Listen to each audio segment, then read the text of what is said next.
Per continuare la corsa al titolo, il Rieti doveva rispondere presente e così ha fatto. Con un gol nel finale gli Amaranto Celesti espugnano il campo dell'Aranova per 2-1. La sconfitta contro la V3 sembra aver lasciato gli strascichi che i padroni di casa provano ad approfittarne con Teti, la palla però va alta. Il Rieti si affida quindi ai suoi uomini più in forma. Qui Rossi resiste bene col fisico, poi riesce ad accomodare per Alessandro. Bravissimo Zonfrilli a mettere le mani sulla conclusione potentissima.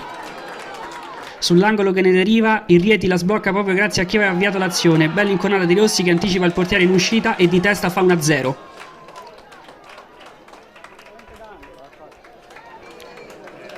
L'Aranova non ci sta e risponde immediatamente. Germoni qui approfitta di un liscio generale e si invola verso la porta. Rientra una volta, rientra una seconda volta e poi calcia. Palla fuori. Qui ancora schema per il Rieti, Alessandro però non trova la porta. Al 40esimo Zonfrilli rischia di macchiare così una prestazione superlativa. Una manna dal cielo per lui e per l'Aranova la posizione di fuorigioco del solito Alessandro. Al 32esimo i rossoblù vengono ripagati dei propri sforzi. Massimiani va per la porta dai 20 metri. Forse leggermente deviato, il tiro diventa imparabile e va ad insaccarsi all'angolino.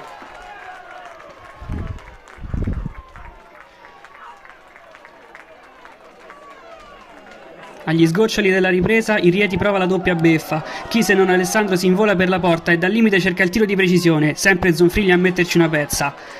Quando non arriva Zonfrilli c'è il palo. La coppia Rossi-Alessandro confeziona un'altra ottima occasione, ma al 45esimo è la traversa ad opporsi.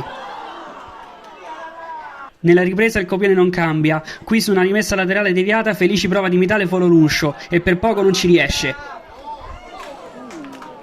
Ma anche l'Aranova spinge e costruisce tanto. Massimiani allarga da Germoni che controlla e si inoltra in area. Tutto giusto tranne il tiro che sibile al lato. Sempre da quella parte il numero 3 pesca in area Teti. Gran movimento per girarsi e poi conclusione anche per lui. Aranova di nuovo a solo centimetri dal 2-1. Nel finale il Rieti rialza la testa. Al 45esimo i ruoli si invertono ed è Alessandro ad imbucare per Rossi. Ma cambiando gli addenti la somma non cambia e Zonfrilli è ancora lì. Come spesso accade, l'ultimo pallone è anche quello decisivo. Filosa si conquista questa punizione. Sulla battuta non può non esserci Alessandro che la risolve così.